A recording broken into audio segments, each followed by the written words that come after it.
Hey guys, Mr. Bankerberg here. In this video, we're going to be taking a look at matrices. So as we're taking a look at a matrix is a rectangular array of numbers, and they help provide us with an efficient way to solve linear equations and also a different way to record data.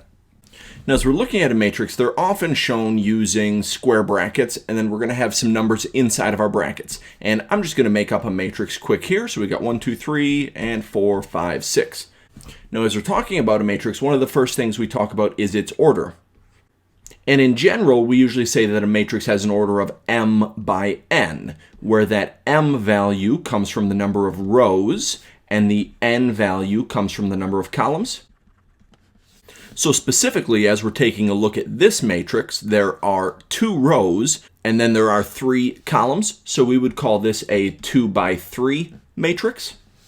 Now, we can also refer to specific entries in this matrix, and I'm going to call this matrix A, and we typically denote matrices using capital letters. If I wanted to talk about that 2 value inside of our matrix, well, 2 is in the first row, but it's in the second column, so I would call that entry little a with a subscript 1, 2. So that means the entry from matrix A in the first row, second column. Or if I wanted to talk about the entry from matrix A in the second row, third column, then that would be the value of 6. Now, if your number of rows and the number of columns is the same, so if that m value is equal to that n value, then we call that a square matrix. Otherwise, if you've got a different number of rows and columns, then that would be a rectangular matrix. So in this example, we've got 3 different matrices drawn out in front of us, and we're going to determine their order.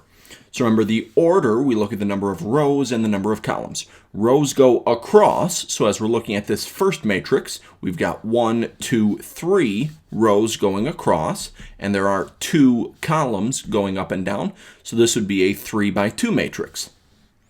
In letter B, we've only got 1 row going across, but we've got 3 different columns, so this would be a 1 by 3 matrix. Since there's only 1 row, we would technically call this a row matrix. Similarly, if we had a matrix that was only 1 column, then we would call that a column matrix.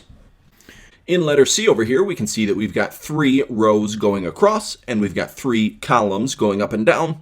So this is a 3 by 3 matrix, and because the number of rows and columns are the same, then this matrix is square. That's going to be it for this video. Thanks for watching.